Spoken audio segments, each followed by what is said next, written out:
కమల్ హాసన్ చుట్టూ వివాదాలు వైఫ్లా తిరుగుతూ ఉంటాయి.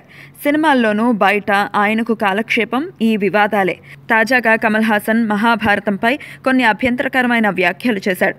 ద్రౌపది పాత్రపై సెటైర్లు వేశాడు. ఓ ఆడదాన్ని అడ్డం పెట్టుకుని జూదం ఆడారని, ఆడదాన్ని ఆట వస్తువుగా మార్చేశారని, మహిళకు ఇంతకంటే అవమానం ఇంకొకటి ఉండదని, అలాంటి మహాభారతాన్ని భారతదేశం ఇంకా పవిత్ర గ్రంథంగా ఎందుకు భావిస్తోందో, ఎందుకు గౌరవిస్తోందో అర్థం కావటం లేదని షాకింగ్ కమెంట్స్ చేశాడు.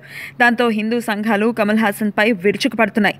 కమల్కు ఈ దేశం మీద, ఇక్కడి సాంప్రదాయాలపైన గౌరవం లేదని, మహాభారతాన్ని అపహాస్యం చేశాడని, అతనిపై చర్యలు తీసుకోవాలని అప్పుడే డిమాండ్లు మొదలైపోయాయి. కొంతమంది హిందూ సంఘాల నేతలు కమల్పై పోలీసులకు ఫిర్యాదు చేశారు. కమల్ క్షమాపణ చెప్పాలని, లేదంటే ఈ ఉద్యమం తీవ్రతరం చేస్తామని హిందూ మక్కల్ కచ్చి అనే సంస్థ హెచ్చరించింది. కమల్కు ఇలాంటి వివాదాలు మామూలే.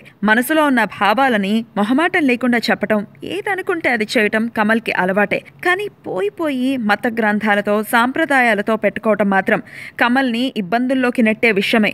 ఈ గొడవ నుంచి కమల్ హాసన్ ఎలా బయటపడతాడో చూడాలి.